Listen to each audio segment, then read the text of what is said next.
What's up, gamers? It's me, Homer, the legendary blind poet who may or may not have existed. I just found out a new Odyssey movie's coming out, so I traveled all the way from Athens to Atlantis to help share with you my top 6 favorite adaptations of one of my top 2 very best works. Let's not talk about my other works, please. They weren't really my best. I, the legendary poet Homer, am ancient enough to notice that every 20 to 30 years or so, a good adaptation of the Odyssey will tend to come out like clockwork. I really just don't know why the hell it's taken people so long to finally make a good Iliad thing. Except this one. But for now, and again, everyone's gonna be embarking on an epic voyage home with the Odyssey. This time thanks to the Christopher Nolan version. In this interview with Time magazine, Nolan describes a huge blank gap in movie history where he talks like no good Hollywood Homer adaptations have ever been made, which I aim to delicately dissect by sharing my 6 favorites, 5 of which are available to watch for free on YouTube. Now, Christopher Nolan's not 100% wrong because none of these were really made in Hollywood as big, spectacular Hollywood films, but movie history is a hell of a lot bigger than Hollywood history, and that's a really narrow way of qualifying whether or not there's been a good Odyssey adaptation at all, so some of my picks might sound a bit unorthodox, like... Number 6, the Wishbone episode, Homer Sweet Homer, starring Soccer the Dog and Larry the Human as Odysseus, broadcasted on PBS in 1995. Why the hell am I putting this stupid kids show on? It's like 27 minutes and half of it doesn't even take place in the Odyssey? Oh, gee, I wonder why. Why could I have picked that one? Why did I put Wishbone on here? Why, oh, why, oh, why? For those who are not yet boomers, you might not have grown up with Wishbone, which isn't just one of the best examples of high-quality edutainment that we all took for granted back in the 90s, but also a visually shocking demonstration of just how many jobs people had back then. Look at the production values, look at those sets, look at those costumes. How many people did they employ just to make all the cute little costumes for the dog? And this is for a public broadcasting educational show for very small children.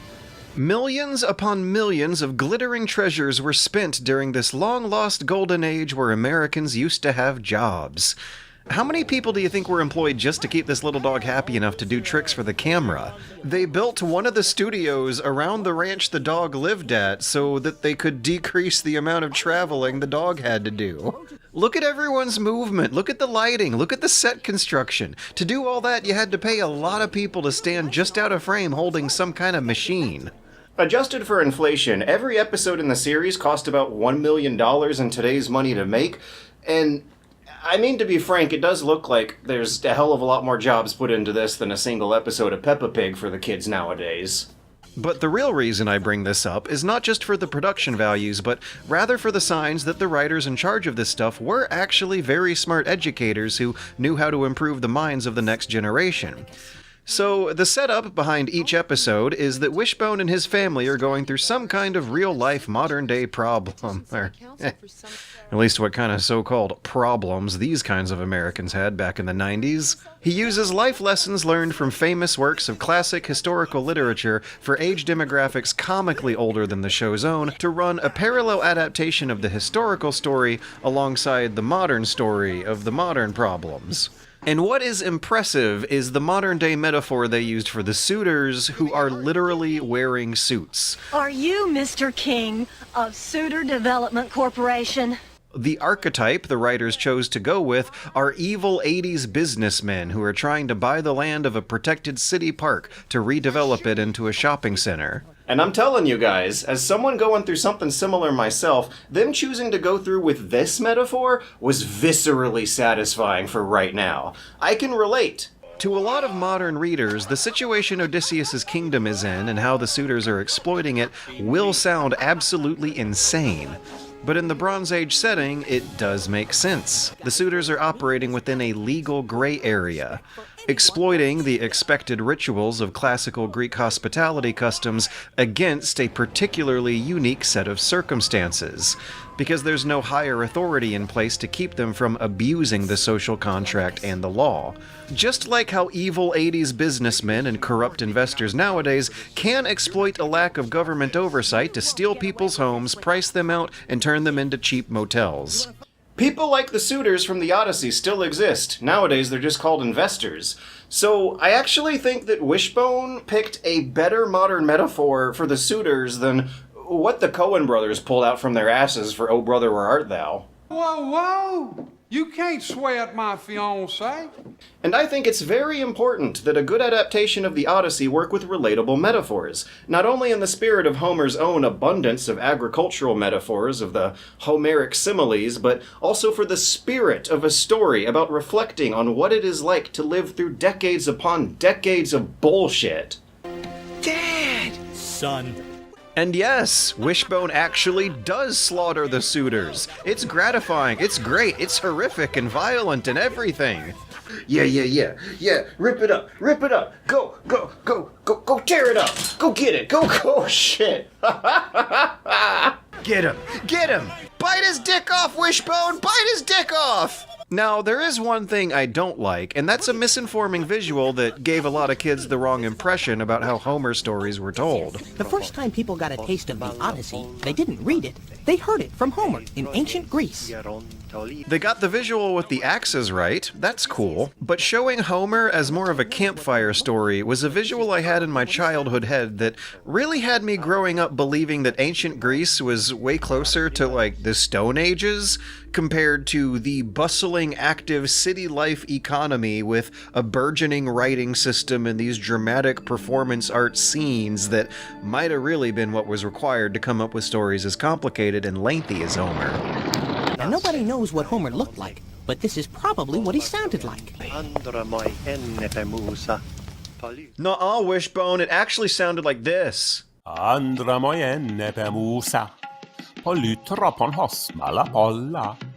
Because these poems took about 24 hours long to perform, the bards would split that up into 3 8-hour shifts across a few days at city festivals on temporary stages as one of the festival's attractions, alongside the stuff like the wrestling and the races and the, the Ferris wheel or something. Homer was created within the context of city-state-sanctioned poetry competitions, which makes a hell of a lot more sense than any kind of campfire scenes. The invention of the theater as a permanent building evolved from these Homeric performances happening on temporary stages, and the 3 days of those 8-hour shifts is where we get the idea of a 3-act story from. Back in 1995, Wishbone didn't have Google or Wikipedia, and they only had 20 minutes to give you. Sometimes they'd get things wrong, but they were trying their best. And for that matter, I think it is very important that a good adaptation of the Odyssey try to say something interesting about how these ridiculously long poems were actually performed. Capturing the city festival atmosphere in a modern adaptation is going to be a task beyond most of these adaptations, but it's not impossible. The exception will happen when we get to it. But as an ancient bard poet myself, I actually do have some fleeting memories of actually going to an actual Olympic Games city festival around about the same time, back when the city of Atlantis was full of jobs during a more glorious golden era of our mythological past. We were rebuilding the city to host the 1996 Summer Olympic Games, which means that my childhood memories associated with this episode and the next entry actually do bleed into each other because of their common association with the ancient Greek stuff. Number 5, the Armand-Arsantasy from 1997. I also vividly remember the conservative terrorism going on around the Olympics in Atlantis back then. And I'm not talking about the China versus South Korea women's basketball game I got to see. The greatest adventure of all time is the biggest movie event of May. Another huge national cultural Hellenic mega event from those days was the 2-part Odyssey miniseries broadcasted on NBC that came out so close to that time that I do remember this TV special feeling like it was part of the 1996 Atlantis Olympic City Festival. Wow, it's like a movie but for your television. If you were as young as I was, you'd never forget the terrifying intro scene of Laocoon being devoured by the sea serpent. Hey, that's not the Odyssey! Anyways, the 1997 Armand-Arsantasy is really fun. There's a ridiculously expensive ensemble cast of cheesy overactors who are chewing up the scenery, and you can tell they're having a blast doing it. Christopher Lee shows up as Tiresias, acting like he's practicing for Saruman. Isabella Rossellini is Pallas Athene. Bernadette Peters plays a sloshed Circe. If you still wish to go home, you must first enter the underworld. Only there will you find the answers you seek. And look at Vanessa Williams. You are no longer worthy of... I mean, just look at her. But my favorite wacky little Odyssey guy in this one is Michael J. Pollard as Aeolus. Poseidon's a bully. He's my cousin. He's arrogant. He's selfish. You forget. Armand Asante himself plays a fun, hunky beefcake Odysseus who spends much of the movie basically posing for romance novel covers when he's not just devolving into a dumb caveman when all this bronze masculine emotion boils over.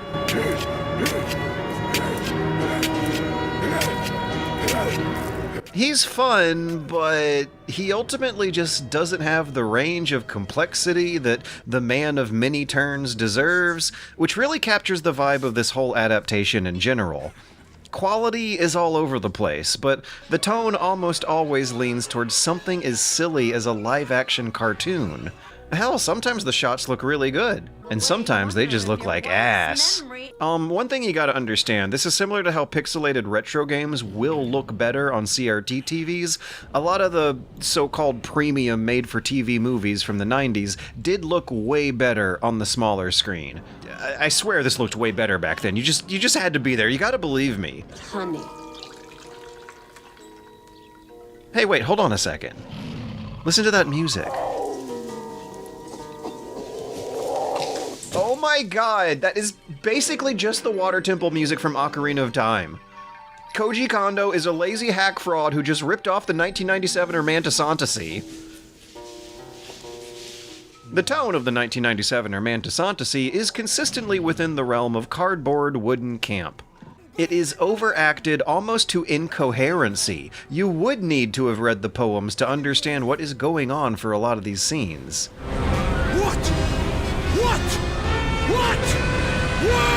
Which means knowing a bit about the territory being covered here. For like 20 years of Hollywood history, swords and sandals movies basically were just an excuse to get hunky guys to have some fun showing off their muscles to the cameras while overacting in the actual ancient Greek theatrical tradition of shouting their lines so loud that the gods in heaven can hear them all the way up there, along with the guys in the back of the theater. And I think that means that the so-called realistic method acting from like the 1970s and up doesn't really matter that much for Homer adaptations. The tone of epic poetry is far more operatic than it is realistic, which has something to do with how these were songs meant to be sung. Telemachus leaned in close to Athena so they would not hear and said, "Dear guest, excuse my saying this. These men are only interested in music, a life of ease. They make no contribution. The food belongs to someone else, a man whose white bones might be lying in the rain or sunk beneath the waves." Homeric characters proudly shout the whole plot at each other for entire minutes of dialogue that is oftentimes more of a monologue. There's a few likely reasons for this. It would have helped the guys in the back of the theater hear. It would have helped guys who showed up midway through get a reminder every now and then. Athena's clear bright eyes. But it also captures a kind of romantic imagination audiences had about the larger-than-life personalities of comically proud and vain kings from an imaginary golden age centuries before Homer's own time. The ancient Greeks thought that the Bronze Age was a better time than their own Iron Age. But because of modernity, the Bronze Age is now almost always going to be depicted as worse than modern ages. So, modern adaptations are totally allowed to give us a bit of that romanticism by at least making the Bronze Age look more fun and adventurous than modern times. Your handsome face and eyes resemble his. We often met and knew each other well before we So, camp and cheese are absolutely fine, if not actually a good thing for these adaptations, but what should also be there is range. The Odyssey should be fun and silly, but it also should get you crying for a few of the famous tearjerker scenes. No one reads with dry eyes the monologue where he reunites with his dog, and no one can read him explaining his nudity to the Phaeacian laundry girls without crackling a smile either. As the foundational example of fine literature, audiences should go through the whole range of human emotions: happy, horny, rage, relief, suspense, surprise, sad, and on a couple of occasions, utterly devastating heartbreak. The 1997 Romanticantasy is a thoroughly fun entertainer, and I'm putting it higher than Wishbone because it's a more faithful adaptation, but it's just kind of like, I don't know, too fun? There should be something more than just the fun here. It's not that deep, it doesn't do anything interesting with the source material. In that respect, and without having the serious, clear edutainment mission, it's actually got less interesting things to say about the source material than Wishbone. It's not bad, it's a fun, thrilling, rollicking roller coaster adventure, but by the end of a truly great Odyssey adaptation, you should be feeling much more complicated emotions than just laughing at talented actors cheesing it up. Which is why I put this one lower than the artsy-fartsy European Odysseys we're gonna start getting into now, with number 4, The Return from 2024. Inside all of us, there are two Odysseys. The rollicking roller coaster adventure of the first half that's whimsical, lighthearted fun for the kids, and then the serious murder plot human drama of the second half that's all political and psychological and suspenseful for the adults. The Return is exclusively dedicated to envisioning that second half, and very smartly so, because there really is not enough runtime in any movie to really cover the whole thing. And The Return also does some reckoning with the idea of a realistic Odyssey. The Return is a movie also all about hammy, unrealistic overacting in a similar philosophy as the 1997 Romanticantasy, but from the opposite end of the drama spectrum, where everyone is so intensely whispering lines through their methods, they stop for dramatic pauses. They're going for gasps and not laughs, and everyone lets whoever's talking finish their sentence before they say something. It's unrealistic either way. People don't talk like that in real life, but the idea is still digging at something that anyone with a creative career might have noticed when reading through the Homer stories. And that is that the poems kind of feel like a traveling professional's guidebook on how to entertain huge crowds of people for hours on end and make money doing it. And so, there's always been this idea that the strength of Homer's stories by themselves is so ridiculously sky-high that a satisfying adaptation can be carried on the merits of just the performance alone. No special effects needed, and there's no magic and monsters in this version anyways, just talented actors overacting out of a visibly interested dedication to completing one of the oldest trials of the performing arts. This version of the Odyssey feels like it was made as a ritual to pay homage to the gods of the theater, kind of like the 1957 Oedipus Rex I love so much. And it's good. Damn good actors play out the better half of one of the best stories ever told, but unfortunately I feel like there aren't many more interesting things to say than just that. Bronze Age life is depicted as utterly miserable in this one, with all the fun of the psychology gods and the superstitious masses just being cast aside for an utterly cynical version of quote-unquote realism. In real life, to stay sane, people who are living through decades of misery will oftentimes develop a sense of humor and some wild coping strategies of belief systems. Come on, that HBO Rome show was applauded by historians for its realism, and it still had a lot of fun depicting how utterly crazy ancient people would seem to a modern person. And this one just plays them straight as having the modern psychology of modern people, as if they have a modern frame of reference on the kind of life they're living. Ralph Fiennes' Odysseus is a wrinkly, rippled reflection of the audience's own weariness. Juliette Binochet's Penelope is a uniquely weary one to match him, but also a uniquely heroic Penelope. And Marwan Kenzari's Antinous is especially rage-inducing this time. He is so slimy. This is seriously gotta be one of the most top 6 punchable Antinui of all time. So, although I do think it's a better film than the 1997 Romanticantasy, it does kinda suffer from the same problem of just competently executing on the job of making a satisfying drama movie based on the second half of the Odyssey, but with no comic element whatsoever, it feels like a tonally incomplete adaptation. As a reflection on enduring decades of human life in all its diverse experiences, the Odyssey is oftentimes very, very funny. If you listen to a boring history professor explain all the jokes, but it just feels like The Return is going too hard in the opposite direction. But the real reason I put this higher is because you can tell that Rafe Finet was so dedicated to his role here that he shows us what must have been his usual breakfast routine before filming. At 12 minutes and 59 seconds, he starts eating dirt and he looks like he's loving it. And then he hangs dong. Bro, he hangs massive dong. Modern audiences just don't appreciate male nudity like the ancient Greeks did. Depending on the circumstances, a naked man in a fictional story can be either really heroic, or really funny, or really terrifying, and this is the only adaptation on the list that will actually make an attempt at appreciating the male form as the original poems do. It's classy, artistic, non-sexual nudity used to visually tell the story. And the proportions are accurate to ancient Greek art too. Number 3, Le Odyssey, not to be confused with The Odyssey, was an 8-part miniseries broadcasted on Western European and bootlegged Eastern European television in 1968 in the various languages of continental Europe. The actors are speaking Italian, but since the French dub was what was popular on YouTube for so many years, that's the one I enjoyed.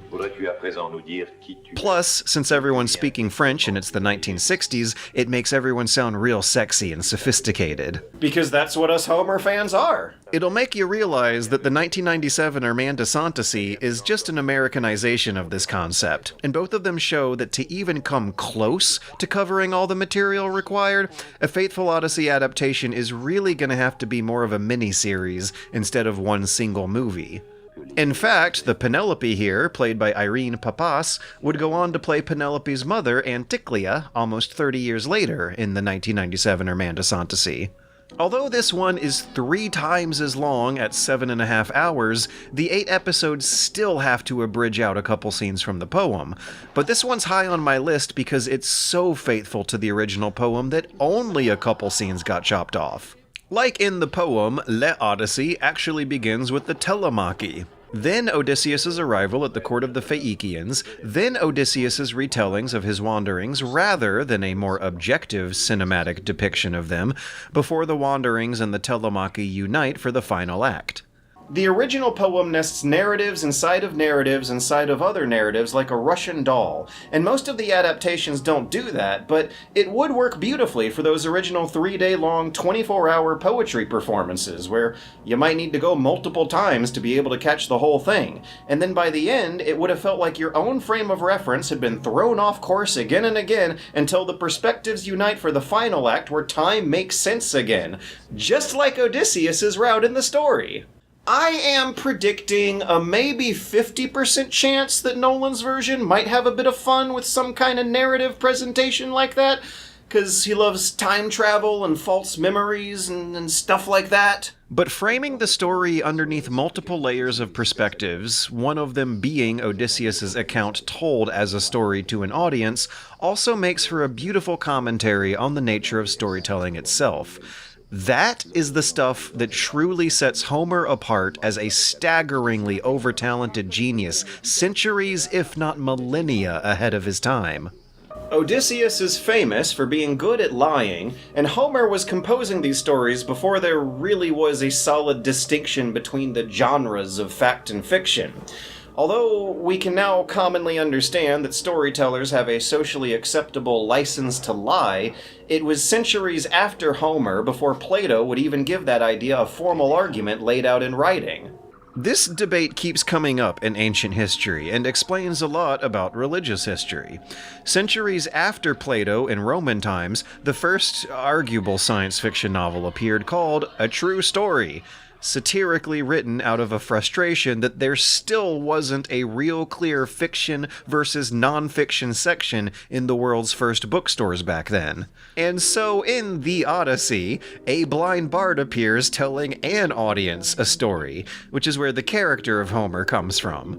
Whether or not he really existed or really was blind was always teased about. That was part of the showman's tricks thousands of years ago. And in the story, Odysseus tells his stories to an audience, just like how the bards would do in real life. And in the story, Odysseus very clearly lies every now and then when it's very heroic and smart and good to do so, just like the bard does in real life. Je n'appelle personne. But the most interesting ambiguities going on are the chapters where he isn't clear about whether or not he's lying. All the most supernatural episodes of the Odyssey, the Great Wanderings, carry some kind of a nasty, shameful implication that someone feeling guilty would lie about. Like the Lotus Eaters, I don't think that one takes much reinterpretation at all. That just sounds like Odysseus and his crew stole a stash of drugs and wasted a shameful amount of time doing drugs instead of going home. Circe's Island sounds like a brothel, Calypso's Island sounds like a love affair, the whole Cyclops Island saga sounds like a colonialism adventure going wrong, like Odysseus and his crew shamefully got their asses kicked by some kind of primitive island tribe. Odysseus very well may have been a complete scumbag of a person and a truly awful captain, and his soldiers may have been right to stage the mutiny. He sure makes sure to repeat again and again that his soldiers were foolish and it was all their fault and totally not his. And the 1968 Le Odyssey is the only adaptation here that actually includes depictions of those narrative layers, with scenes of the Phaeacian court interrupting Odysseus' storytelling and questioning some details that don't really make sense. Je n'ai plus rien à ajouter, Ulysse. L'heure du départ est arrivée.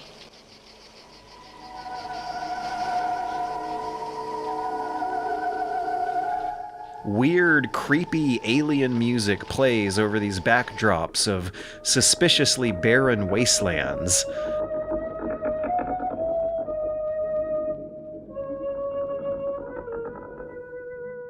There's this eerie sense of untrustworthiness going on in this adaptation that really does nail the tone of the actual poem. The Telemachy is melancholy, and the Odyssey is eerie, which adapts a bit of that meta-storytelling experience that happens when you read the poem itself out loud with your mouth and notice the disconnects between what your mouth is saying and what your brain is thinking. But despite easily being the most faithful adaptation on the list, it's also one of the most visually anachronistic. Everyone's armor and swords look downright wacky compared to the archaeological evidence because, honestly, it really and truly does not matter. The original audiences of Homeric performances would have had no photographic evidence of ancient archaeological artifacts, and thus no incentive to really care about that. That's not why Homer has been popular for 2,500 years of art history. Storytellers have a license to lie, and the highly personal visuals inside your own head are ultimately going to be more important instead. Realism in storytelling is a very modern invention. Really consuming the Odyssey, really getting into it and doing it with an academic guide and not just watching adaptations, means getting a lesson about the history of entertainment and thus the history of human storytelling and thus the history of the human psychology of storytelling. The last two items on this list go beyond merely slapping the Odyssey onto a new medium, and instead try to teach viewers about the incredible discoveries that are to be made when you really consume Homer like that. Numero 2, Nostos il Ritorno from 1989, not to be confused with The Return, is the second Italian Odyssey on this list named The Return. And it's in a similar style, where the director is interested in stripping away modern movie spectacles from the story to see how well it holds up on some of the simpler strengths of the poem. Except in this case, the acting doesn't matter.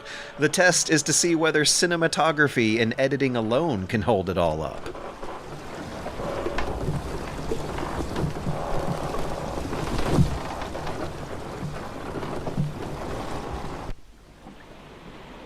This is almost like a modern silent movie, with very, very little dialogue, and the dialogue that is there is a gibberish, imaginary Mediterranean proto-language that the director does not want you to read with subtitles. Whether you speak Italian or French or English, you're supposed to listen for the roots of modern words of the modern languages. You don't need subtitles, and it would actually ruin the effect if they were there. The director, Franco Piavoli, was interested in exploring the primitivism behind early storytelling and giving viewers the chance to form their own hypothesis on why and how the very first storytellers in human history were creating their craft.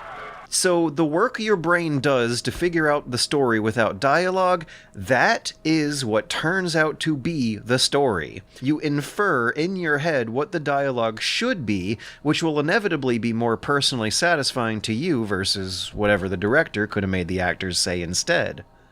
So this one is testing whether or not a good adaptation of the Odyssey can hold up from the strength of visual editing alone, and it is incredible. It's a 90-minute torrential storm of Eisenstein montages and Kuleshov effects that force your brain to think out the poetry of the story as a freestyle stream of consciousness internal voice of your very own muses, not unlike the way ancient bards and modern rappers think their way through picking the next word.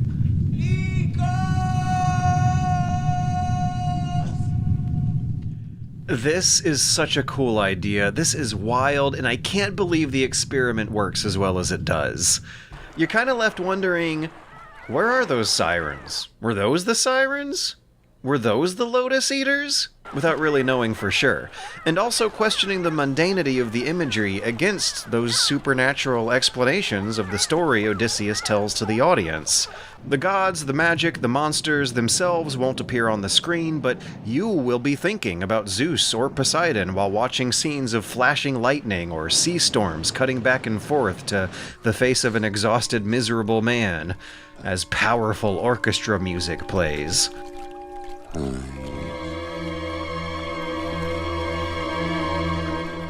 It magnificently completes a link in the chain between ancient pagan beliefs and all those gods they'd hear in their heads to the modern psychological explanations behind the ancient pagan gods.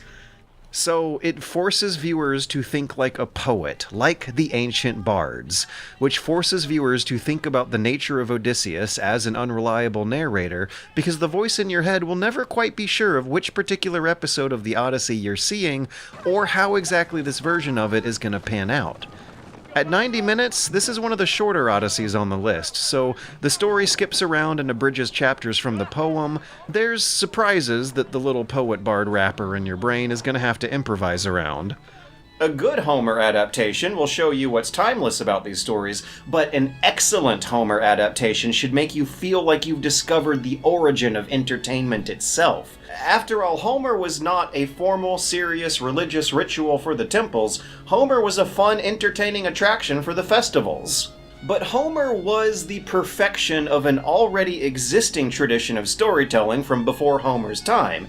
And this version is trying to say something about that very moment in the art history timeline where literature differentiated itself from mythology, presumably as a pattern repeating where it's the dreams of humankind and the ability to recall and retell those dreams that supposedly differentiates humans from the natural world outside of us. This version strips away modern language and modern film conventions to force your mind to come up with great amounts of meaning behind gorgeous but simple footage of raw, untamed nature. Which is very, very Homeric. It's like the whole movie is just those Homeric similes that fill up so many lines of the poems to get listeners visualizing sequences similar to a movie montage. It says something interesting about the nature of oral poetic storytelling from 2,000 years ago and the nature of visual movie storytelling in modern times. This one really deserves your undivided attention over a pious, serious ritual to be performed at the Temple of Cinema. Eat a lotus leaf, drink some honeyed wine, crank the headphones up in a dark room in front of a big screen, and just let your brain do the poetry. I cannot recommend this one enough. It is astounding. And even then, as good as Nostos Il Ritorno is, there's still quite a margin between how much I love this adaptation compared to my number one all-time favorite. Sing to me! There once was a man, cunning mind running through the sky and the sand, in the land of gods and monsters, sought to see his family prosper at any and all cost, and through the process he remained dauntless. Oh yeah, baby, sing to me! Ha ha! He ever lived was the life of a legend, a life that was epic.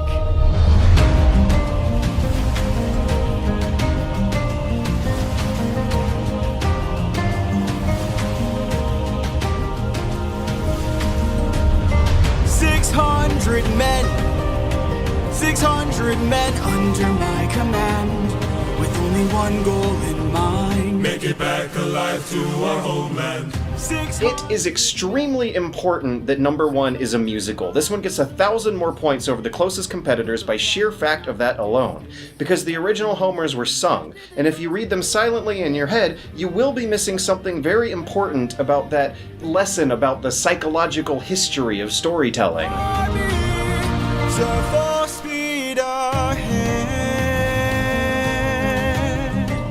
The singing was there for a lot of reasons. It would have helped immerse audiences into the hypnotic and very manipulatable trance that Nostos il Retorno can trigger, and it also would help the bards with their memorization of the story. So long as they could keep the rhythm, they could pull off these wildly impressive feats of memorization that, since it was sung, was really just another performing arts trick. The whole room would have been locked into this musical focus state, which would have been a lot like what happens at the opera, except everyone in the audience of an oral performance is using their imaginations for the visuals. So remember back from Wishbone how the Odyssey in ancient Greek was really supposed to sound like?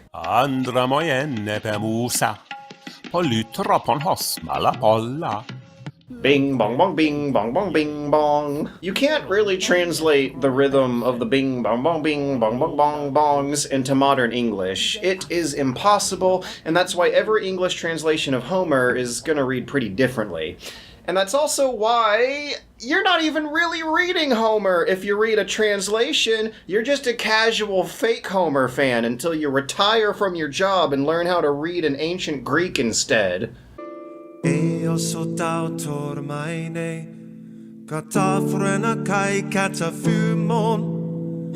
closest attempt that was made in English to actually give the whole entire poems a similar sense of rhythm and flow to the originals, that I know of at least, are Alexander Pope's iambic pentameter translations from 300 years ago, from the 1720s. Up until now, with Epic the Musical adapting the whole Odyssey into a 2.5-hour-long rock-pop opera.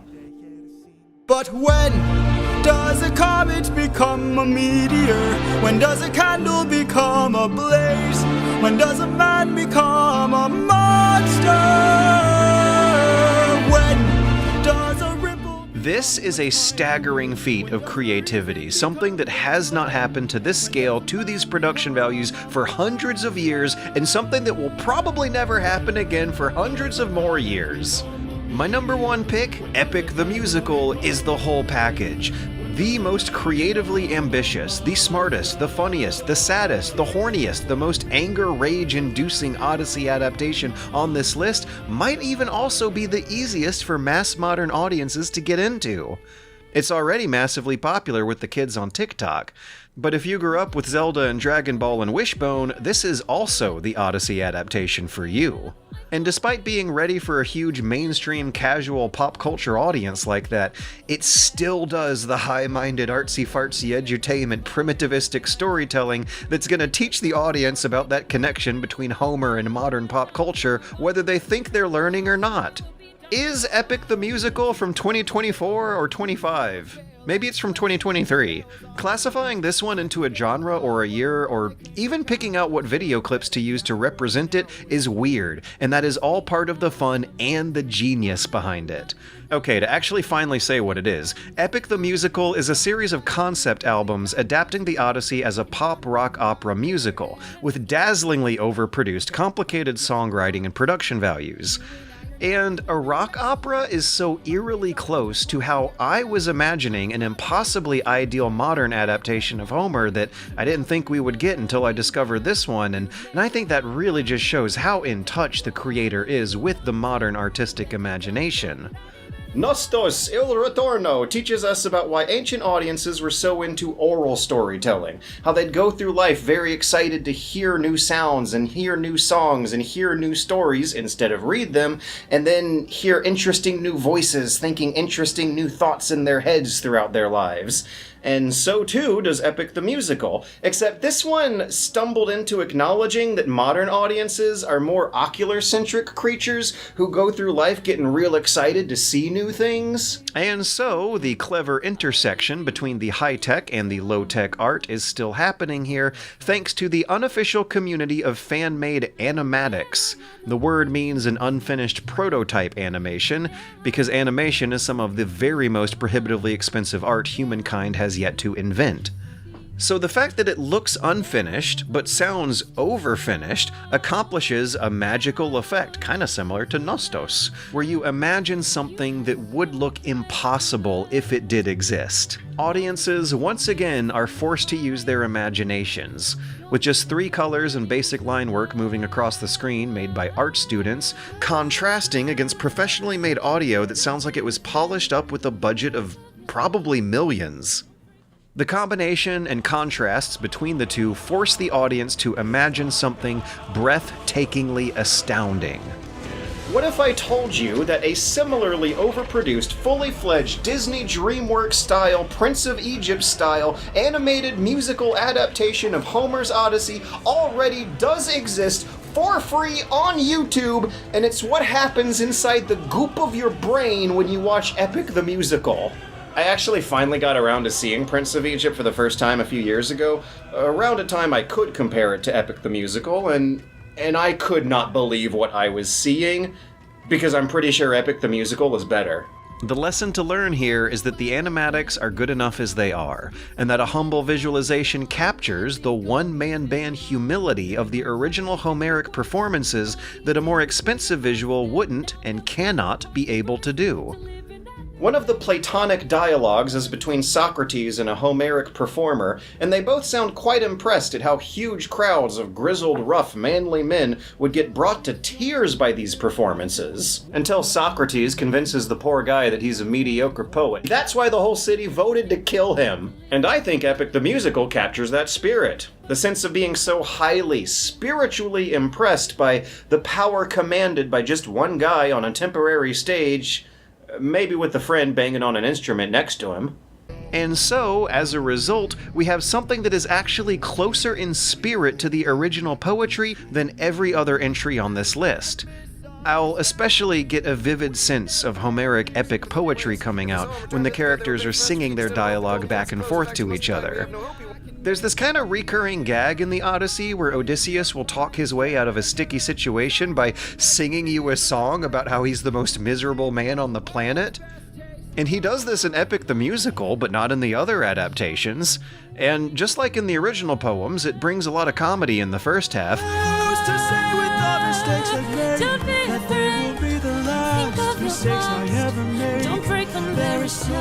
Until the much more serious second half, where a monologued song of existential weariness brings the tragedy. For 20 years I've suffered every punishment and pain, from the wrath of gods and monsters to the screams of comrades slain. This is an effect that triggers if you read the poems out loud instead of silently in your head. In the original Homer, the episodes of action do usually take about 3 to 4 minutes to read out loud, like a modern song. And the scenes and the moods will change to a beat of about 7 to 10 cycles of that action, like a modern album. So consuming the original Odyssey means getting a powerful art history lesson about the history of performance art entertainment, and how little has really changed about the very most basic ways of how the human brain becomes entertained on a psychological level. And this adaptation teaches that lesson with such ease, such confidence and charisma, such little pretension with no hint of cynicism or irony in sight that I think this should be used as a teaching aid for kids who are having trouble getting it.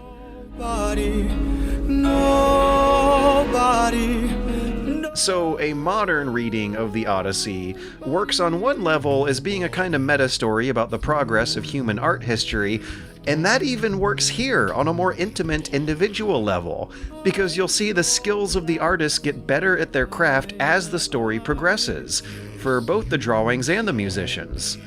And that's also something you're not going to get from a bigger budget traditional studio production. There is even a Greek chorus! Like in the ancient Greek ancient theater, the crowd is a character! So really, the most official way to consume Epic the Musical is probably by listening through the concept albums and coming up with your own visual while looking at the album art. But then afterwards, you find a few neat animatics from YouTube, and then after that, you put together a playlist of your own favorites. And that stuff is not exactly the official way to consume it, but it feels like it encourages listeners to kind of make their own Odyssey adaptation out of their favorite selections. So, you know, back in the day, the Homeric performances were slightly different every time. So as you go through a viewing of Epic the Musical, instead of a listening, the character designs are going to change all the time depending on the artist. So it's fortunate that in the original poems, the gods are shape-shifting into all sorts of crazy people and creatures all the time. And among the big compilations of animatics that do exist, there's usually a prescribed order to how they go. Most of the times, they'll begin with a disclaimer, kind of like an invocation, and then most of the times, they'll start with Gigi's designs to give you your first impressions of what the characters are supposed to look like. So do you see? Do you see what I'm hinting at here? The usage rights are weird, the feuding is weird, sometimes there are weird fights within the fandom over whether or not the artists are portraying it correctly, but there still is this universal fan acknowledgement that a lot of the unofficial fan animations are actually kind of better than the 60 seconds or so of official animations that had to get done on a much quicker deadline and look kind of weird because of it. What I am getting at is that this is like the festival atmosphere. This one isn't just authentic to the spirit and the presentation and the style of Homer as poetry to be sung, but also to the distribution model of Homer. The Epic the Musical fandom was, when it was at its height in like 2024 and the first half of 25, it was like a digital online modern version of what the history professors will describe the urban poetry festival atmosphere like, where copyright wouldn't exist for hundreds of years, but there was still this reverence of Homer's original poems as a sort of canon among these performers, some of whom would develop quite a reputation that they would get quite competitive about. I don't know if Jorge watched these great courses lectures while making it. I highly recommend those, by the way. But it is uncanny how many of these lectures checkboxes this adaptation makes sure to tick. This isn't just the most fun Odyssey adaptation, but also one of the most intelligent ones too. Somehow, some way, it managed to give us both. Oh, and by the way, guys, listen to this lesson. His name seems to mean, in effect, he who gives and receives pain, or almost just Pain Man, if you like. I'm telling you, Hideo Kojima is the Homer of video games. Although Epic the Musical doesn't frame the story in those non-linear nested narratives like a Russian doll like the original, it does still embrace the idea of Odysseus being an unreliable narrator by making him an unreliable anti-hero, who begins the story acting as if we're gonna see a nicer, kinder Odysseus for the 21st century, until the plot turns him into Pain Man. And in that sense, Odysseus being an unreliable narrator telling a meta-story about storytelling is still there in this adaptation, it's just buried a few layers deeper than the other adaptations.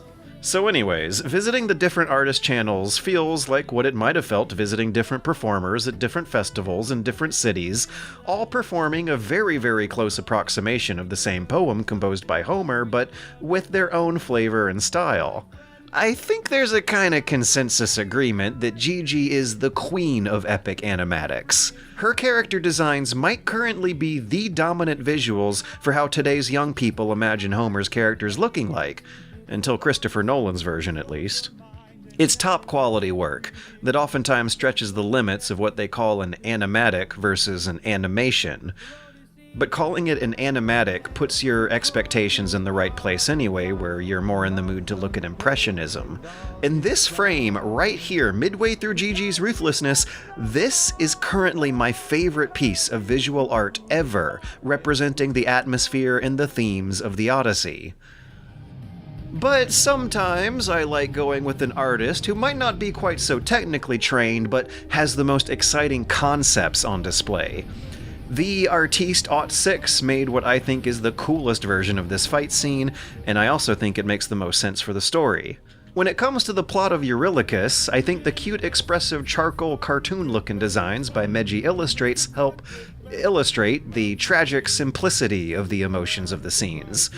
But for the more emotionally complicated romantic tragedies, it's the more complicated and handsome designs of Clover that I prefer.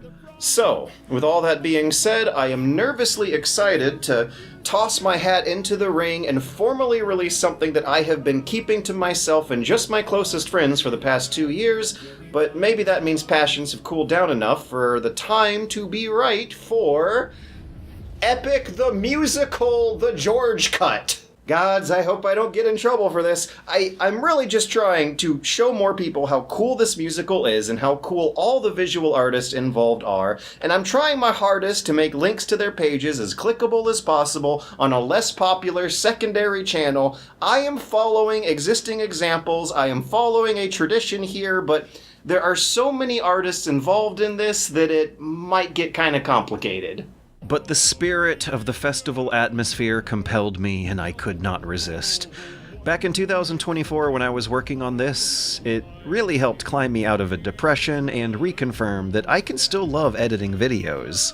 Here's a sequence inspired by the 1927 Abel Gance Napoleon silent movie. One thing I've enjoyed doing here that is uncommon among these compilations is using multiple artists per song, sometimes even multiple artists simultaneously, because there are just so many good ones, especially for the second half. So, the final two adaptations on this list don't just merely translate Homer to the screen, they actually capture what's cool about listening to Homer off-screen, which is so much more of an authentic way of experiencing Homer than even reading Homer. I think it's very important to get audiences into a mindset that gets them thinking about thousands of years of the oral traditions of epic poetry and epic poetry's connection to modern movies and how movie makers write screenplays. Because there is something really creepy and uncanny and powerful about how performing epic poetry on a stage for hours is a form of entertainment closer to watching a movie on a stage for hours, compared to silently reading a book instead. From Homer, we can trace the origins of the theater, and therefore the origins of secular entertainment, alongside the parallel developments of alphabet and written literature, and thus religious scripture. So, getting a little primitivistic with the presentation is something that I almost think is necessary to elevate a good Homer adaptation into an excellent one, and I'm not entirely sure that's what we're gonna get from Christopher Nolan. If it's a billion-dollar movie with multi-million-dollar actors and effects, we're not going to feel like Plato and Socrates and Ion, who were so shocked at how one guy strumming an instrument could bring hundreds of men to tears. So there's something very elegant about how much Epic the Musical accomplishes just by flashing mood colors at you to the pacing of the story. As if it's being glib about the simplicity of the tricks the artists are using to get you to feel what you should be feeling. Because Homer is like a traveling professional's guidebook on how to entertain people. And in that respect, the overwhelming majority of the criticism I've seen over the new Christopher Nolan Odyssey is over obviously politicized culture war bullshit that doesn't have anything to do with the actual quality of a movie that is not even out yet. Christopher Nolan is famous for making effectively entertaining mass-market movies that have weird, zigzaggy timelines that pretend to be smart movies, but actually really they're kind of dumb fun movies, so the Odyssey always seemed like a pretty good fit for the guy to me. I'm really just hoping it's not going to be boring. I'm a little worried that it might be boring. And if there's one thing a good Odyssey movie shouldn't be, it's boring. It doesn't matter if the acting is technically excellent. Homeric characters sing in epic poetry for the same reason Shakespeare characters speak in dramatic poetry. It's not supposed to sound realistic. It's supposed to sound like the exaggerated pompousness of comically vain royalty from hundreds of years ago. So it doesn't matter if Telemachus says the word dad just once or twice over a whole 3-hour movie, even if it frustrates you and pulls you out for a flash, because his whole role in the story is to frustrate you with how immature he is, so it'll be that much more satisfying when he finally stands up for himself and kicks some ass. Actually, he calls Eumaeus Ata, a Greek word which is, in effect, baby talk. It means more or less papa or daddy. Whether or not the armor or the boats accurately look like historical artifacts recently discovered by modern archaeologists, that doesn't matter either. It won't make the human drama any more dramatic. The most faithful adaptation on this list is also the one with the most ridiculous looking armor and weapon props. And last but not least, the race and ethnicity of the actors really does not matter. The best, the most entertaining, and the most spiritually faithful adaptation on this list is one where Hispanic Odysseus' black friend starts rapping and it all feels completely natural. But hey, according to that interview, we might get at least one musical song sequence where the sirens are psychologically analyzing Odysseus through song. Wait a second, that's just Epic the Musical! That's exactly what the sirens do in Epic the Musical! Most of these adaptations are available for free on YouTube as of video publication time, so after a few hours of excellent quality free entertainment, you too can be the kind of guy in the theater who will be pointing at the screen and saying a bunch of fun facts about the Odyssey. Did you know that inside the Odyssey story itself, there are reminders to tip the bard telling the story? So in spirit of being true to the spirit of the Odyssey here, I wanted to recommend a new video series, Masterful Mimicry by King K Gaming, that's all about treating games seriously as subjects of art history. The first video is about okami and how painting techniques from centuries ago got digitized and reimagined to teach audiences something new about something ancient. And that series is totally unique to Nebula, which is now offering 50% off annual subscriptions if you sign up this month. Nebula is a creator-owned, creator-operated prestige video service that sponsors high-quality, thoughtful, and sometimes just good old fun videos. Videos that require a bit more ambition and production value than the norm. And videos about topics YouTube advertisers don't like, such as cocaine and politics and porn. So by signing up, you'd not just be getting easy access to a whole bunch of ad-free unique content on more mature topics than the typical YouTube stuff, but you'd also be supporting an economy that supports some of the most inspiring video creators alive today. So if you want to watch Masterful Mimicry on Okami and the next couple videos in the series, just go to nebula.tv/superbunnyhop or scan the QR code on the video and you'll get a $250 a month annual subscription, which will bring your annual total to just $30 a year, 50% off the regular rate.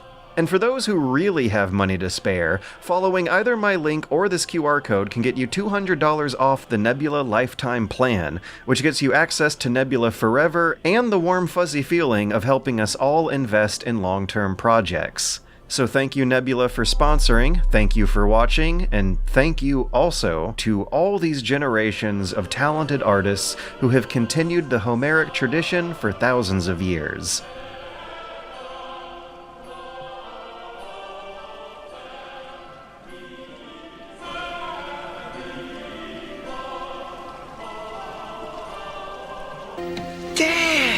Son,